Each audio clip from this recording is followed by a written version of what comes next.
Good morning, everyone. Good morning. This is Ashwini here from the admin team. I hope I'm audible to everyone. Hi. A warm welcome to all the participants today who have joined us here for this wonderful webinar.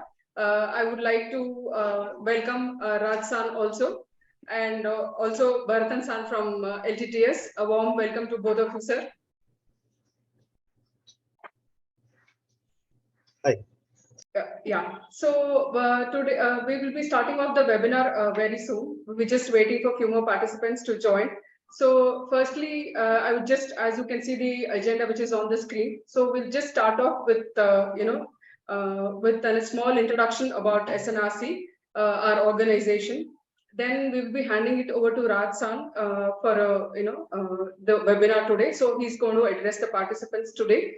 And before that, a quick do's and don'ts for the participants today. We would like the participants to be on mute so that it will be very audible for all of you to hear what Ratsan's saying and speaking about. And also, we would request the participants to refrain from using the board, whiteboard, scribbling, scratching, everything. Please refrain. This webinar is being recorded and this will be shared on the social media platforms as well. And by the end of the session, we will have a small Q&A session, a question and answer session. So we would request the participants to type your queries or questions in the chat box, and we will be reading it out to Ratsan so that he'll be addressing each query. So again, a warm welcome to all of you who have joined us today on a Saturday morning. So we will quickly start off with a brief introduction about SNRC. And here I would request the support from my colleague Ramasan. So she'll be doing the introduction about our center.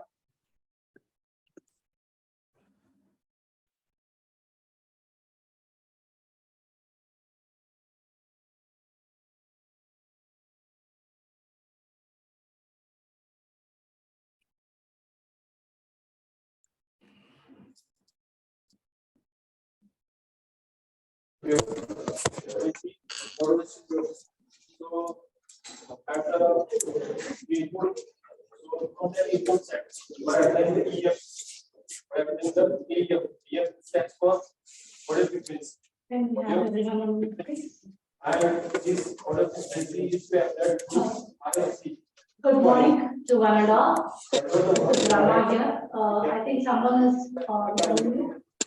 Ashwini San, you can see any of the person. Reverse bias. So whatever the voltage will be applied, modeling voltage, we can say modeling voltage. So whenever I apply the Great. So good morning, one and all. Very happy welcome now to all of you for this Michi program. So as you all know, we've been promoting this Michi program to earlier colleges. Michi means the pathway.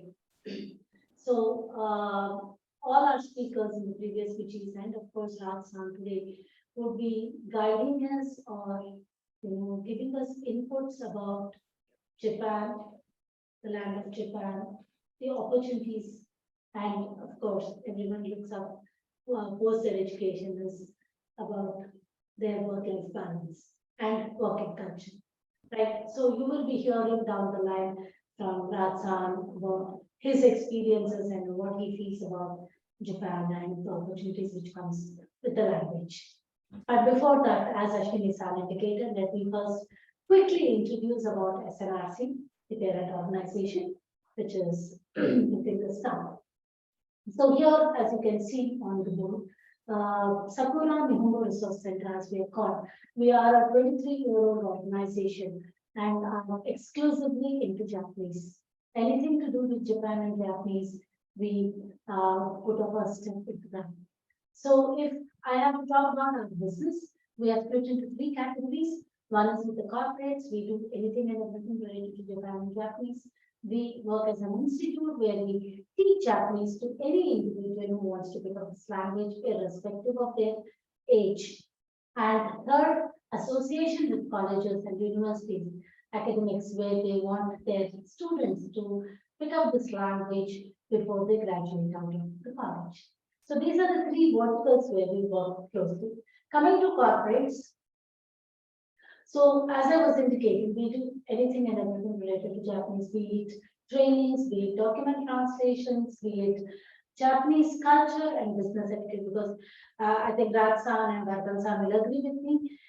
Even before you start speaking or reading and writing the language, understanding the culture, the land itself is the first and most important thing. So with Japan, we have, the culture-wise, there are a lot of similarities, but again, there are quite a good number of differences too. So understanding the land and culture, and on the other hand, when we sensitize Indians about the Japanese culture and business etiquettes, there are a lot of Japanese expats here in India. So we sort of sensitize them about the Indian culture and Indian mindset, so that we bridge the gap between both the nationalities and the people, and it is a win-win situation for the organization. Apart from that, the most what all of you would like to hear about is the bilingual placements. We are not a regular placement company. Those who have the Japanese language skills, we place them. So that way we bridge the gap between the companies and the bilingual individuals. So these are all the services that we do for language. And as you can see, we've been working with a good number of corporates, and few of them, as you can see, it's a mixture of four Japanese companies, IT companies, pharmaceuticals, engineering, automobiles, so on and so forth. So, there are a lot of opportunities, and all these companies we are working with regard to the language. And as I said, we've been working with quite a good number of colleges in Karnataka and outside Karnataka. So each one of them has come to us with a different requirement, be it a JLPT orientation or the conversation or interview skills, so on and so forth. So that way the organizations are also benefited because of these associations of ours. So at SNRC, we always tell it's a 360-degree learning curve that we complete. It is just not orienting you for an exam or just making you pass the internationally certified exam, but we always ensure that we know every aspect of the language. So that way we have a lot of opportunities for our students to take part outside the textbook learning. So we make our students participate in many things. And other than that, we have tie-ups for higher education in Japan with the language institutes there. We do placements, and this is one of the platforms where we encourage learning through the speakers. So any one of you there, if you become interested, you can always approach us or approach any of the institutes. It's not that mandatory you need to come to us, but you can always approach us also. But please think on this line, think of the East and think on these lines. So as I said, we conduct bilingual placements, but along with that, we have been conducting in the last 2 years, we've been conducting something called as a shokuba, which is a bilingual job mailer. So LTTS also has been a part of the same, and they've hired a good number of candidates from us. So this shokuba, which is an exclusive job mailer for the bilinguals, helps both the corporates and again the bilinguals on one side, where the requirements are from freshers to senior engineers or non-engineers with good bilingual skills. So the requirement is majorly with N3 and above. So there are 5 levels and N3 to mid-level. N5 and 4 are basic, and N2 and 1 are topmost in the language learning. So for being a professional, for being called a bilingual professional, you should at least come up with N3 level. So that's about SNRC. I know all of you must be seriously waiting to hear from Raj-san. So you can always follow us on our social media. I would hand it over to Ashwini-san to give a brief introduction of Raj-san And from there, we will request Raj-san to take it over and give us good inputs about Japan. Thank you very much. Ashwini-san, over to you. Thank you, Rama-san, for the small introduction about our organization, SNRC. So we'll quickly start off again. A warm welcome to you, Raj-san. So just a brief introduction about Raj-san. So Raj Narayanaswamy san is a country manager for LTTS, LIT Technology Services. So he's responsible for all the aspects of business in Japan and Korea.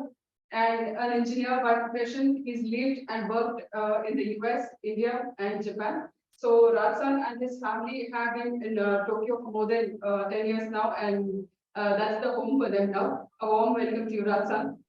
So you can take it over from here. Thank you. Thank you. Am I audible? Just a thumbs up would do. Yes, you're audible, Raj-san. Okay. All right. Good morning, everybody. Thank you for having me. I'm going to share my screen. So I'm going to try and minimize the amount of time I use PowerPoint, right? It's more to keep me straight, because I tend to veer off otherwise, right? So I will share my screen if you can give me permission to do that. Yes, I'm just making you the co-host. You can, Raj-san. You can share your screen now. I'll just I'm stop. doing that right now.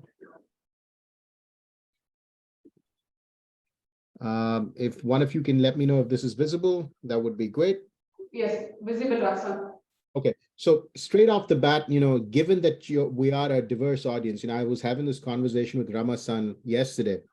So as the country manager of L&T Technology Services, my colleague Bharatan, who runs human resources for this entire region, including the Middle East and APAC, is here as well. So the two of us have a vested interest in making sure people learn Japanese, right? And a vested interest in ensuring that those are primarily engineers. So I'm not going to spend too much time talking about engineering opportunities, right? I think that's a conversation for a smaller audience, for lack of a better term.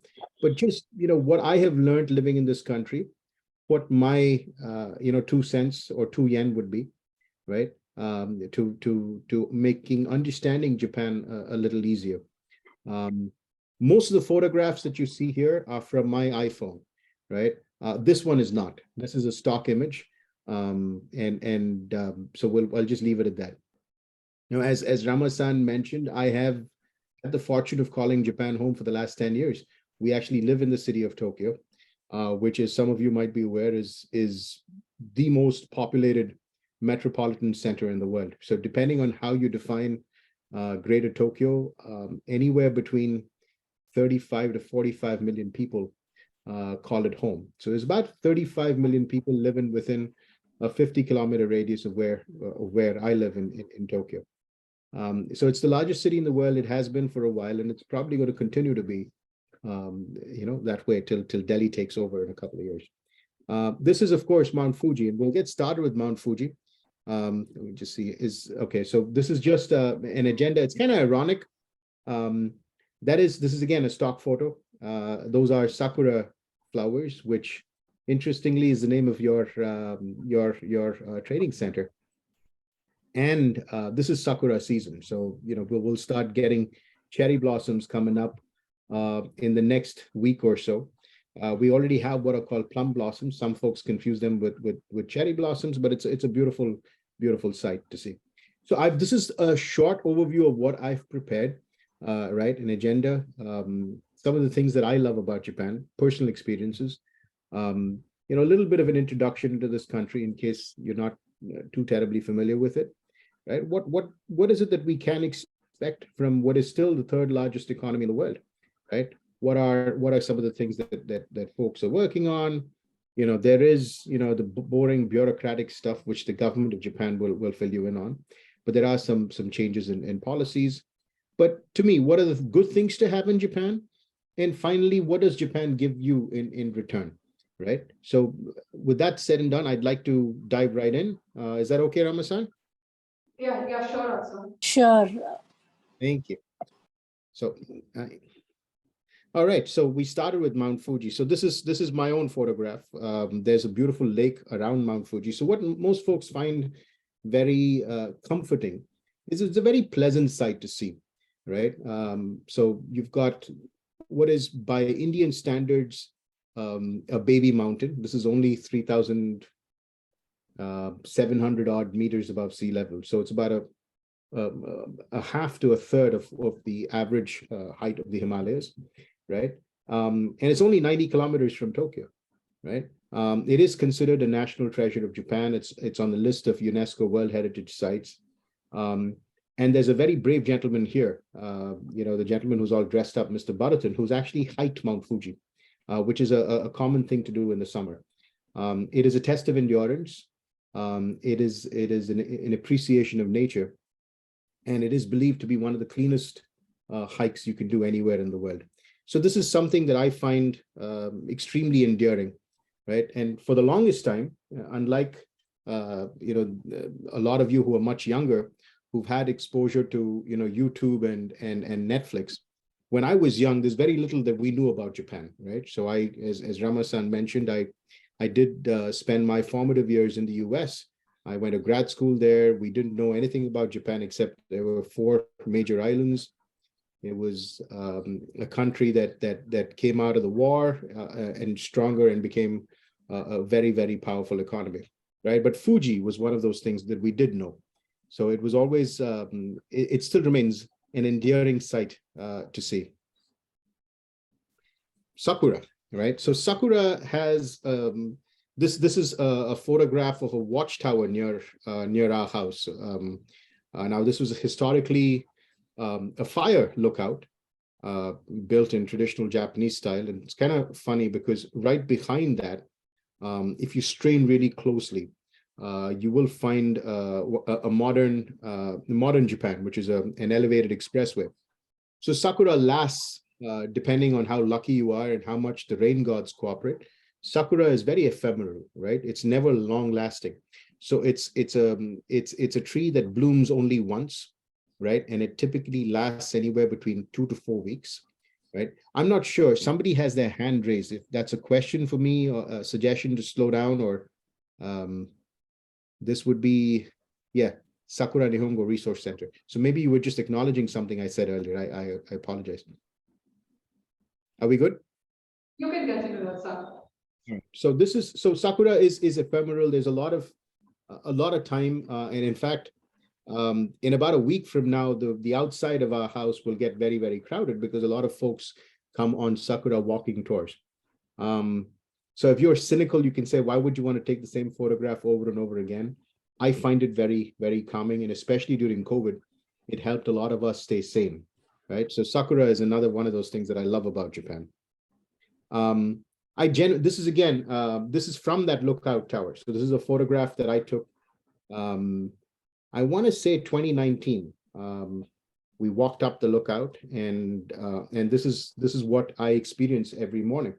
So in addition to my wife and daughter, we have a 2-year-old dog who loves to run, right? So we go for a run along this path.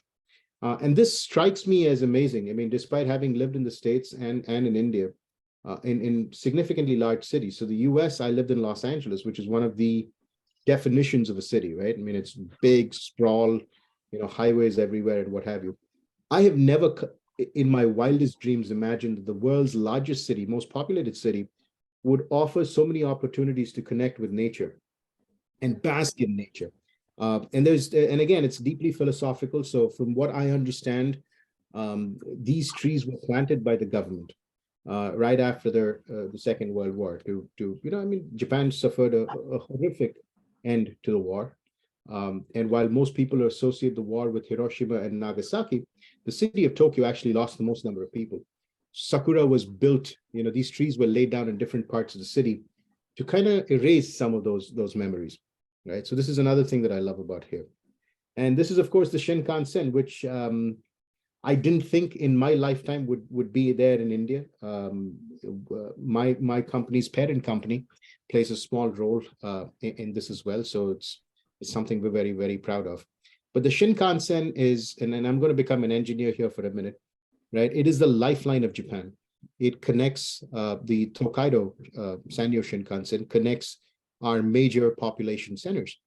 It runs the economy, right?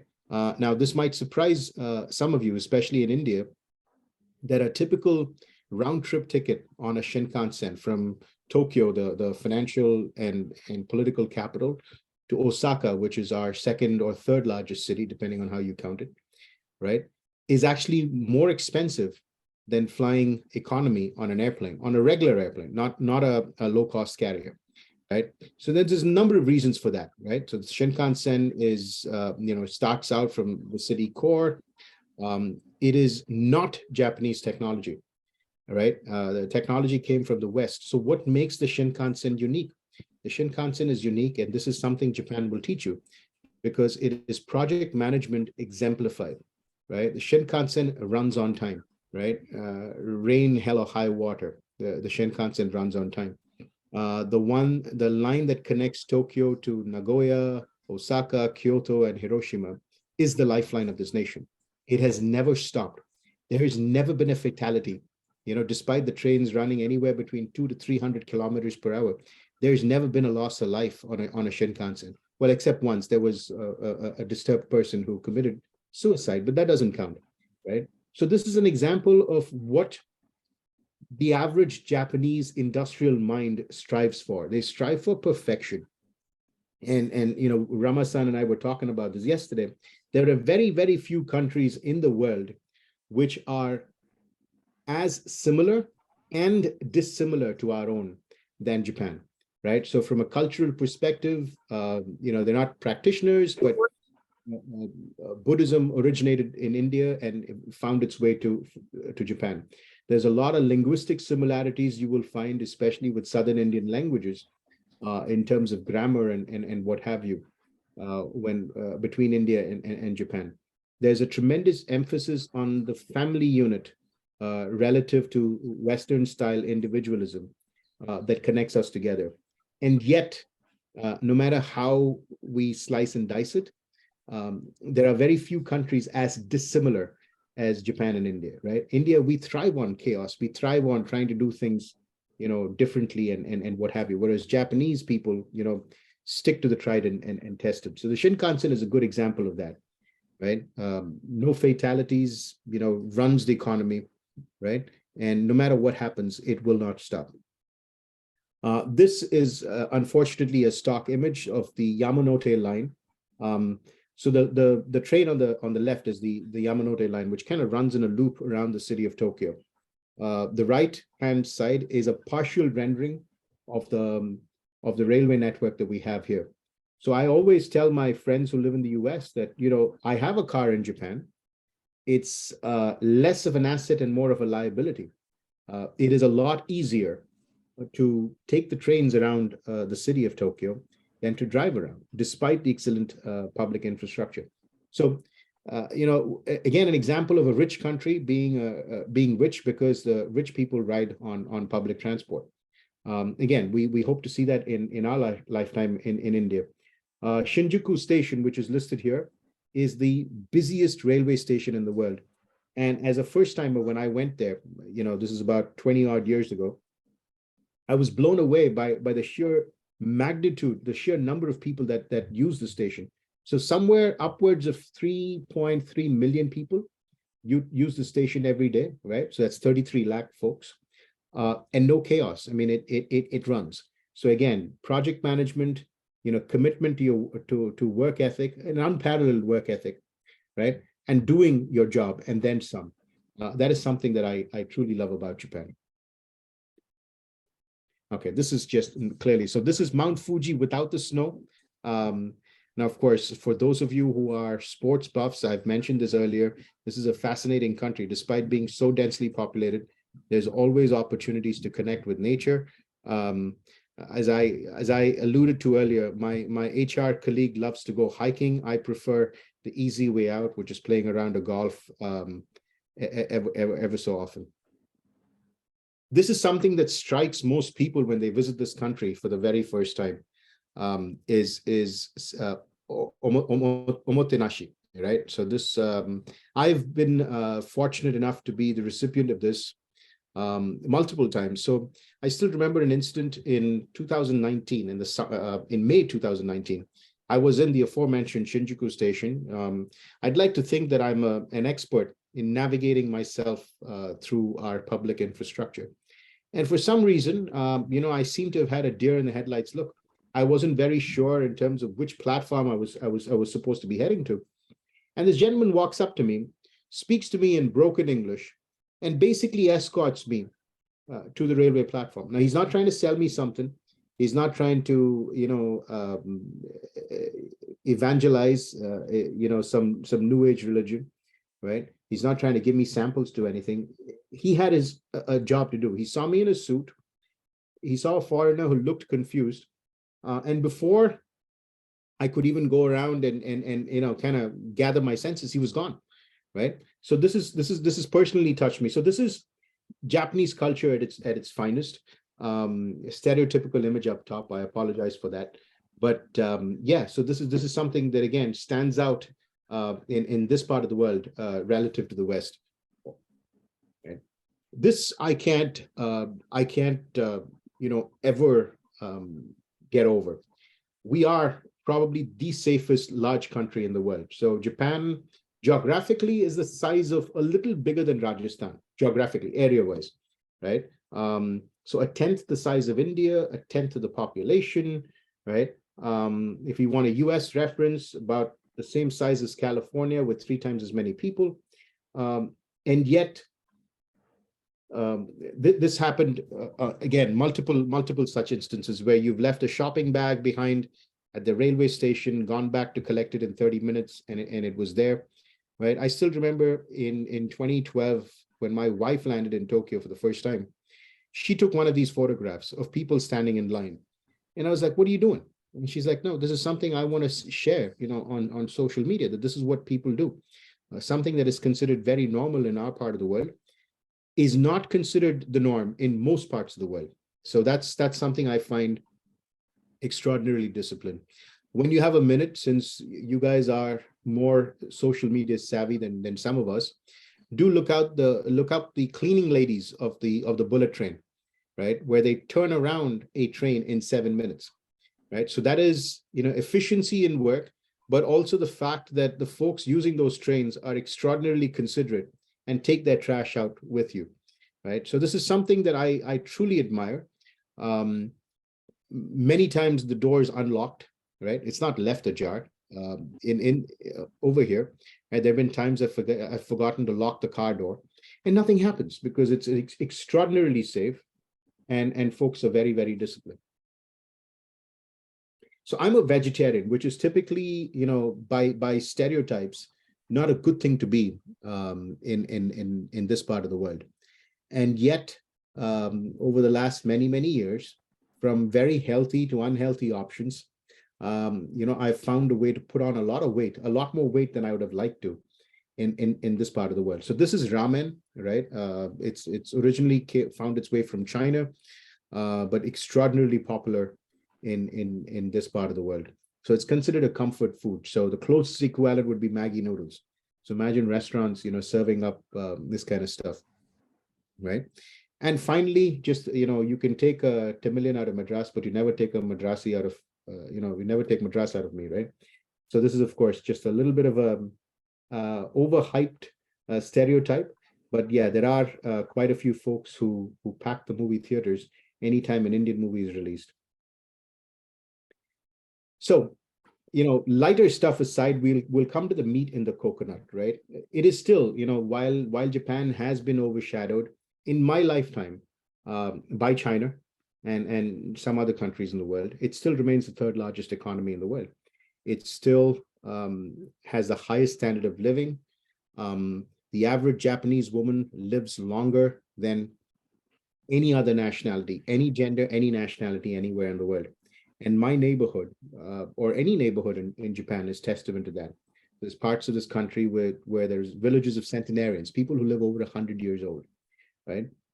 It is also a very, very interesting place to work in, right? So some of the biggest, names in the world are Japanese, and we're used to a lot of these folks, right? So whether it's your Sony phone or a Walkman or a Discman or a television, right? It originated from here.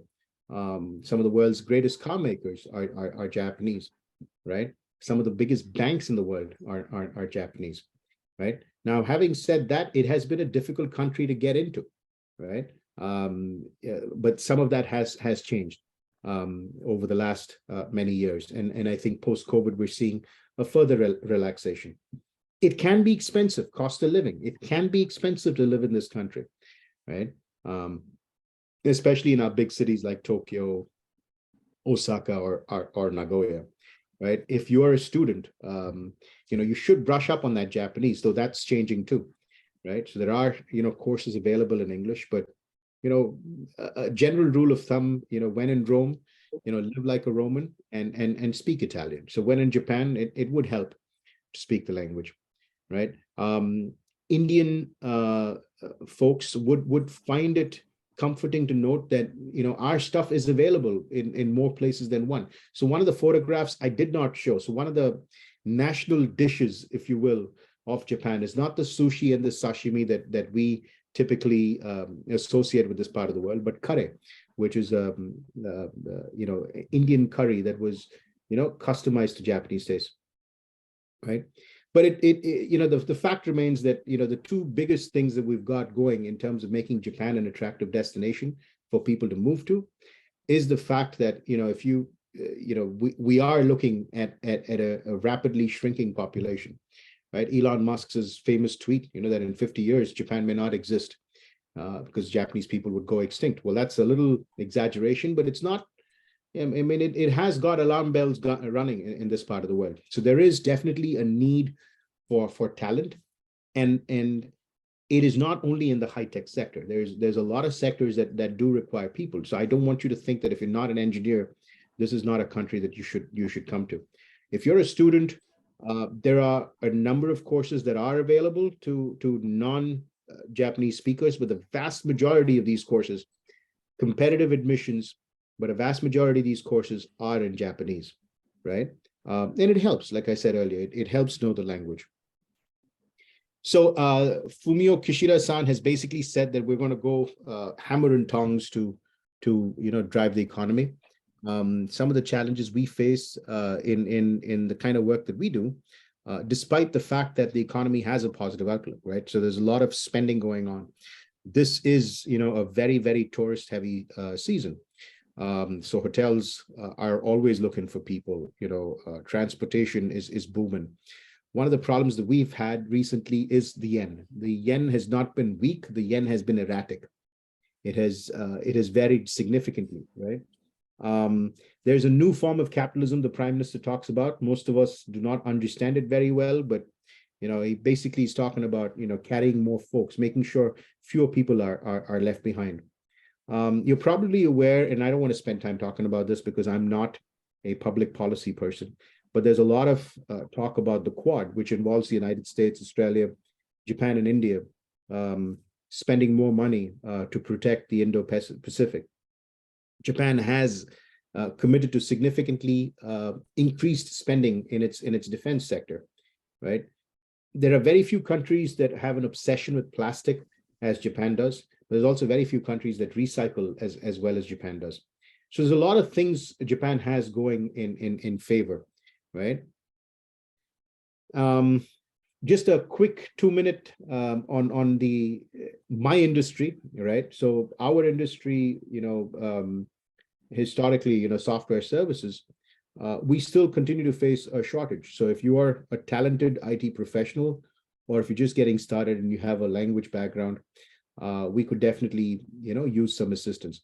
There are, investments that Japan makes, not just by the global nature of these companies, but also on the local nature. So AI and cybersecurity are global, outside facing, but 5G and soon 6G telecom is huge in Japan. Medical devices are humongous in Japan, again, because the nature of the workforce, the nature of the population, the nature of the workforce reflects that, right? There is a big emphasis we've been seeing in the last couple of years on encouraging more people both locally as well as foreign students to follow STEM careers, right? So STEM, as you're aware of, is a Western acronym: science, technology, education, and math. I believe the M is math. I might be mistaken. Despite being an advanced country, I mean, we can't, look at everything with rose-tinted glasses. There is a huge emphasis in this country to encourage the participation of women, especially in the IT industry. So that's something that is still lacking. But there are opportunities that exist. I won't spend time talking about this. I'm not qualified to do that. But if you the net here is, if you study in a Japanese university, you can stay on to work just like you can in the US or in other parts of the world. But Japan is making it easier to do that. So they want to encourage young people to stay on in this country. So look at the Ministry of Foreign Affairs and follow that for more details.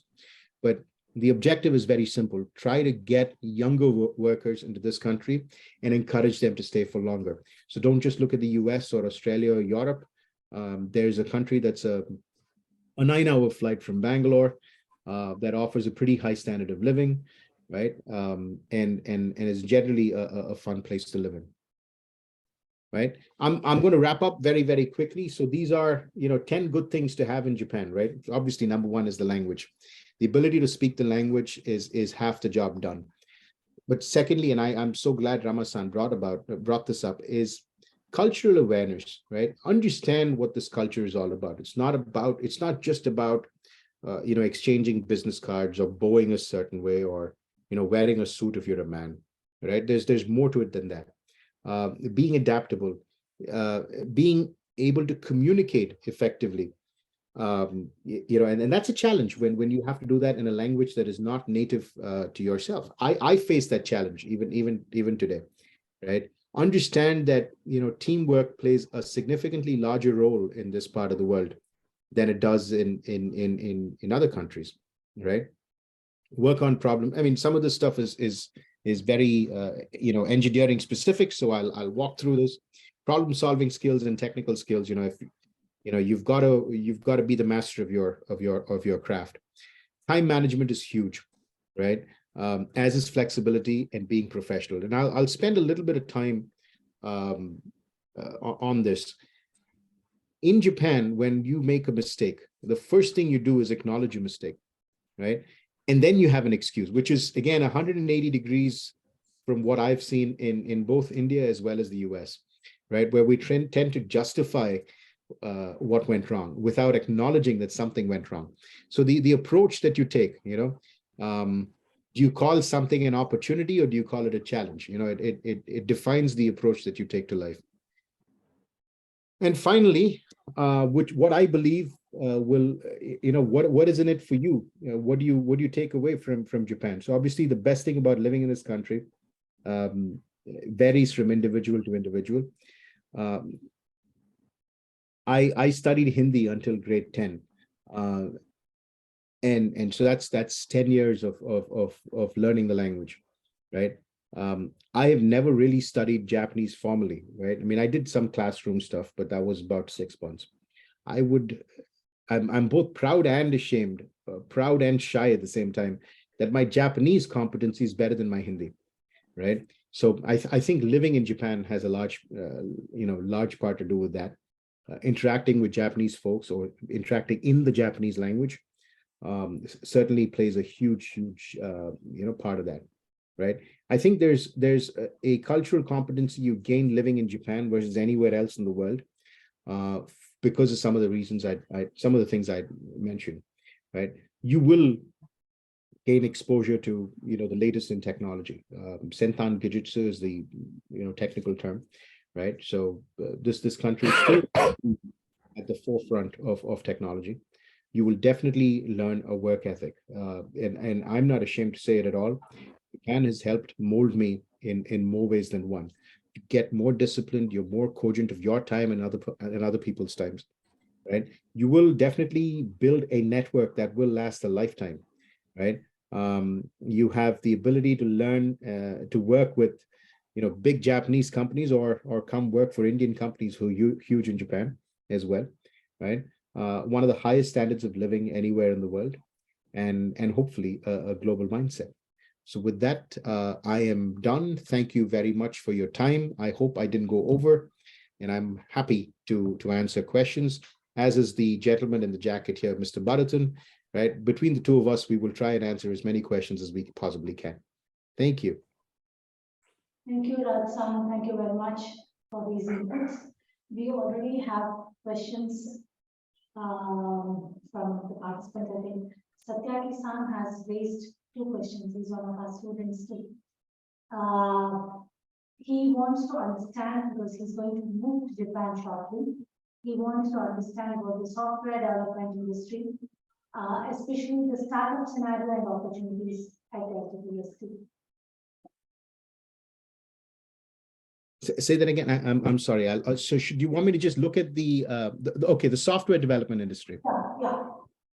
Right. So the opportunities at our company, I will, anything to do with opportunities, there's a more qualified person than me to talk about, right? There's another interesting thing here about the top 5 advices you'll give someone moving to Japan. I'll address that shortly. But Jonathan, if you can give a lay of the land, that would be great. Sure. Thanks, Satyaki. The opportunities in software development is humongous in Japan, right? You name, there is an opportunity. I'm not sure from which industry you are referring to. Software is huge. You talk about IT infrastructure. You talk about SAP. You talk about primarily AI and ML. Yeah, okay. So I think there was a slide also said about AL. Japan is for AL, right? And there are a lot of opportunities in terms of AL, and everybody in the world are trying to bring that. And Japan, in terms of technology, or is always there on that perspective. Especially with startup scenarios, you have to find the right set of companies, because those are primarily Japanese-based companies. The startups are, in fact, if you talk about the one of the funding that comes from a lot of investment is from SoftBank. SoftBank is from Japan. They are the biggest investors in the world. You name a company in India, SoftBank is invested in the startups. So you have to find your way to find which kind of startup you want to know. To go into a startup, especially in my experience, language is important, because the life cycle to turn around the business is in Japan takes longer than compared to other parts of the world. So one is you need to have patience. You need to understand the culture, because the decision that they take is little longer, I would say, compared to other parts of the world. But once the decision is taken, there is never turn back. The entire opportunity is with that company. They ensure you grow. One of the things that as generally that I've seen also is deliverability capabilities, right? They want the delivery to be on time. There is no excuse or delays that they accept. So delivery is very, very, very important to be a successful company or an individual in Japan. And you might say, like Rachan said, you might say any excuse. First is you go and say sorry, and then try to explain why it got delayed, and then try to fix it. But I know companies that are very successful along with Japanese company that they have grown. Any number of companies, I can give you an example. The association itself will take you to the next level. So all is you need to have the patience. Second is the opportunities are humongous, but especially in startups, they are coming up in a very big way in Japan. Second question, what level of income is required to get a residency in a year? They have recently launched the system. Residency is about 20 million plus, if I remember correctly. If you earn at a high salary of 20 million per year, there is a possibility of getting a permanent residency in a year. Yeah, so that's like 5 times Japan's national average, if I remember. Like Japan's national average is like 4.5 million yen a year, right? And yeah. Correct. So, You are right. residency is a double-edged sword. So there's 2 ways of looking at it. So there's a point system. So the the higher the education level you have, and the younger you are, right? So Japan wants younger people. So if you're in your 20s versus in your 40s, right, you're more likely to get more points. So it's a relatively simple Excel spreadsheetable system, right? But the thing I'll tell you is that, you know, even if you don't qualify for permanent residency right away, right? There's nothing that stops you from working on a permit. So the work permit in this country is unlike the US. So in the US, the work permit is issued by the employer, is for the employer, right? So you're at the mercy of one employer, right? And I can't believe I'm saying this because it's, you know, kind of counter to what we'd like to do. But in Japan, while your employer supports you getting that work permit belongs to you. So then it becomes a tradable skill, right? So you can go from one organization to the other, depending on where your skills are in higher demand. And So, like for just, software just engineers, like I mean, in your experience, like where do you find is like the general ceiling, you know? Like if for example, here in India, like for let's say software development, I would say somewhere around 35 to 40 LPA is the ceiling. I mean, where do you see the ceiling, like kind of the ceiling in Japan? I right. mean, So it is a tough question to answer, right? Because I know people with 2 years experience also have got 30 lakhs in India, right? It depends upon qualification, it depends upon experience, it depends upon, there are lots of dependency on the scene. But if you ask me, a starting salary in any typical fresher engineering, BCom, BSc will be around 3 to 4 million range, right? I'm talking about a fresh brand out of college, 4.5, even 5 million you might get, 3 to 5 million, I would say. But the more experience in terms of technology, then you move to 10 million range, right? From 10 million range, then it becomes 10 million is at a high standard of salary, I would say. From 10 million to next 15 million is where you become a lead type or a project manager type, handling a lot of work in that way, I would say. There are a lot of difference between India project manager and where you come here and join as a project manager. If you join a typical on-site Indian company, then most of the work is done from offshore. So you have to coordinate with offshore team. If you're joining a Japanese company and most of their work is done here, then your work culture changes. So it depends upon where you land in which company based on your technology or on the role that you play. I would only stop it at that level, but 20 million is the recent introduction for 1 year visa that they have landed. That's thing. I will answer the next question. I'm from a legal, how good opportunities. Basically I did my law, and I graduated in law school in India. Then I did my master's. Legal, there are two sides of legal, right? One is contractual or practicing. You have to decide. With India law, you cannot practice here. You have to. It's not advisable, and you cannot. If you come into contractual labor laws is one of the interesting area, I would say, because the rules are so complicated. Rules are so complicated. There are rules like Hackend laws. There are rules for overtime. There are rules for rebadging. There are rules which is completely different from the Western world. Completely different. Contracts are different. Employment is a lifelong employment. So if you want to be in legal background, you have to decide that which area that you want to go, whether you want to, or company contracts you want to go. But the most important here is you should be tremendously good in language. If you are not in that language, it becomes really difficult because all contracts are in language, in Japanese only. And But Bharatan, if if I may add to That's that, right. you know, how serious are we about language? I wouldn't consider myself to be the most fluent Japanese speaker. No, I'm saying from a legal perspective. True. But the thing is, when it comes to contracts, none of my bilingual friends who are N1++ still has the confidence to read through a KYAK, a contract, right? So that requires exceptional Japanese skills. That's I what I want said. to You emphasize need to what have Bharatan an is saying. exceptional language skill, which is very important in Japan. but which will also help you because you are in English or you can read. You can also help companies to have that conversation between two places, right? Between a Japanese law firm and then companies, be an interpreter, explain what are the legal terms, how to transfer, how to do. In fact, I struggle sometimes, right, to go and ask opinion. I go and find an English lawyers, right, who can help me to articulate it better. But they are very good in Japanese, but they are very good in English. There are law firms like TMI. Go and do Google search. TMI is a very good law firms. There are a lot of law firms. There are a lot of contractual. There are a lot of companies look for legal person.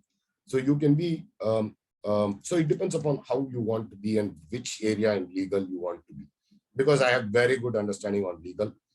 If you want some advice, we can connect again, and I can tell you, or I can connect you with you to some of my friends in Japan to give you how you can grow your career in legal industry. Could you share thoughts on sports industry and their opportunity? Thank you so I'm sorry, go ahead. Yeah, sorry, ma'am. Maitri-san, your voice is breaking. Okay, I think we can continue. Raj-san, there was one question by Satyaki-san about inputs. 5 advices would give to someone who's moving to Japan. Yeah, I thought I'd shared that in my presentation. So obviously it starts with language, right? It starts with, I would say, be open. We were having this conversation yesterday, Ramasan, right? So a lot of us have a lot more exposure to Western culture than we're aware of. And unless you're that 3%, 5% of Indians who's got a fascination for, Japanese television or what have you, there's very little exposure we have to Japan. We have the language, right? The language in itself will help you, but it's not going to get you all the way, right? Cultures is something very unique, right? So I think adaptability, an open mind is going to come a long way. There's a lot of times this country will challenge yourself, right? And as Bharatan said, especially if you're in any kind of profession, right? It's not just in sales or in engineering, right? Any kind of profession, decision-making takes a lot of time here. Decision-making is done by consensus. It's not the boss telling people what to do, right? But once it's done, you're set, right? So in my days selling semiconductors many years back, the joke was about Japan's automotive industry, right? It was a nightmare to get in, but once you got in, you were set for life, right? I've known salespeople who would sell components to Toyota, and they lost a lot of hair. They turned very gray very quickly, and then for about a year they were playing golf. They weren't doing any real work, right? Because you're done. You're in. You're done, right? So my recommendation, in addition to the language, and having is to have an open mind, right? If you have an open mind, if you are willing to learn, and tell yourself that you're learning every single day, you can go a long way, right? My other recommendation is that if you've lived and worked in any other part of the world, Japan is going to be a culture shock, right? So brace yourself for that. And I always jokingly tell people the first time I landed in Tokyo was from Los Angeles. So again, similar cities from a Hollywood perspective, at least. The highway outside LA's airport is 20 lanes, right? 10 lanes on either side. The highway in downtown Tokyo is 4 lanes with buildings right next to you. So you've got a different sense of space and time, right? So Japan will hit you in more ways than one.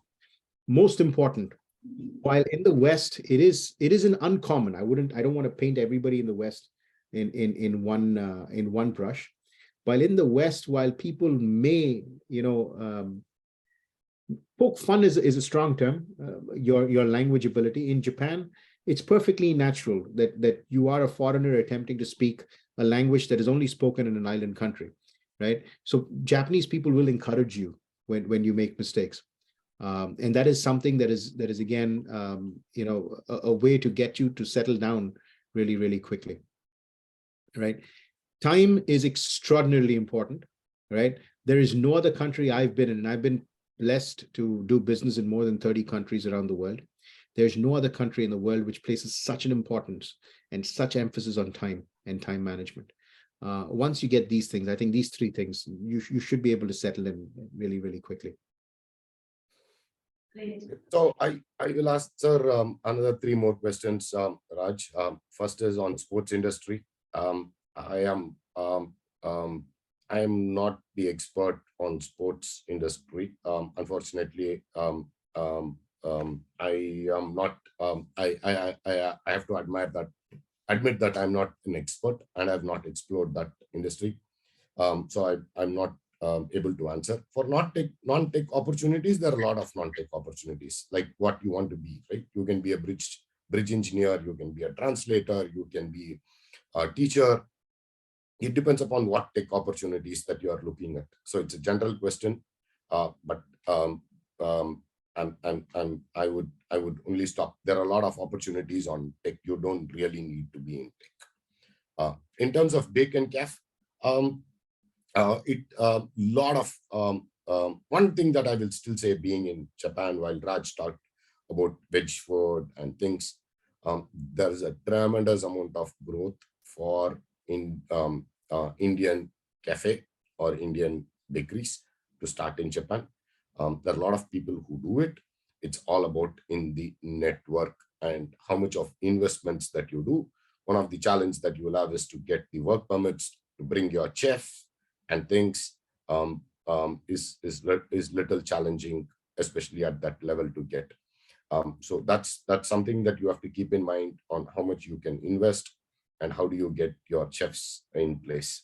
Because retaining those people is, because I have a lot of friends in, and Raj also has a lot of friends in the food business, of common friends. So we do share people. So it's very important to sustain your restaurant or a cafe business in Japan. The next question is, how is HR position with Japanese proficiency? I myself a HR. I've been in Japan for 2 years. It is, I would say, it is important, and it depends upon at what level you come and how you are, is very, very important to determine, because my entire team in Japan except me are Japanese. So, and they can speak English. So I'm comfortable in explaining to them, or I know I spent 2 years hard time in learning the laws. Very important is contracts, laws, employment conditions is very, very important.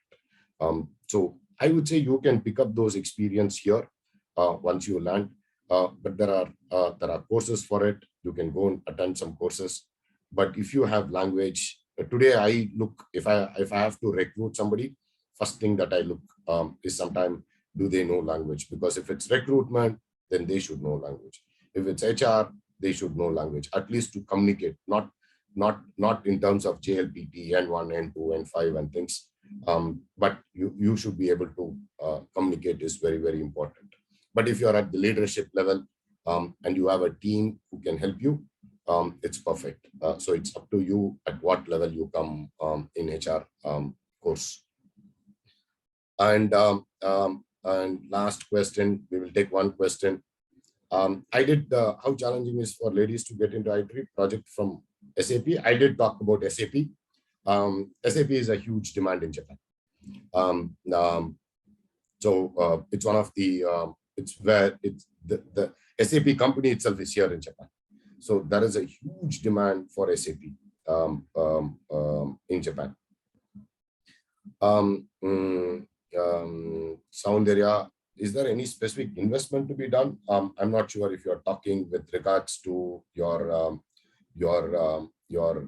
cafe.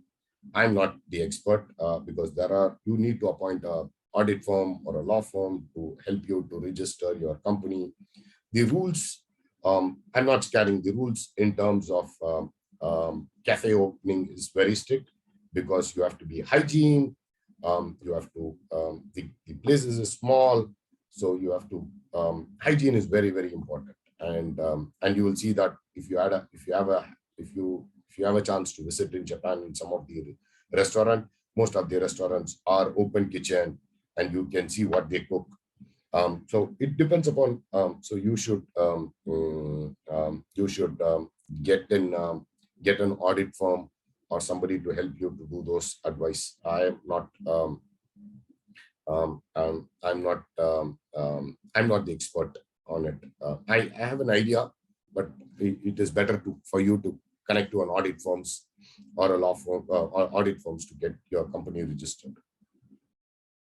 Great. I think Rohan San has raised a hand. He's not typed any question. Rohan San, quickly, if you want to have your question answered, can you quickly let us know? Otherwise, people will short on time.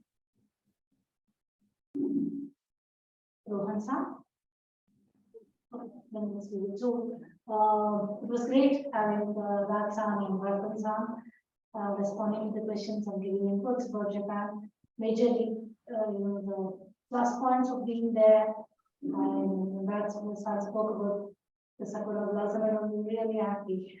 So it's lovely to talk about your own journey, your own inputs of living and working in Japan, plus what does it in store for these youngsters who can look up to and think of these, because as I was telling, there's a huge requirement from every organization, irrespective of the levels, be it bilinguals here in India, be it or bilinguals in Japan. There is a good amount of requirements in all spheres of learning, with, of course, the language. So thank you very much, Raj-san, Ratan-san, for your time, for being here and talking to these youngsters. And thank you all the students and the support from their colleges to promote this program amidst their students. So we thank one and all for being here today. I hope you are taking back a lot of goodie from this talk. Thank you. Thank you. Thank you so much. Okay, guys. All the very best. Arigato. Thank you. All the best. Bye. Yes, bye.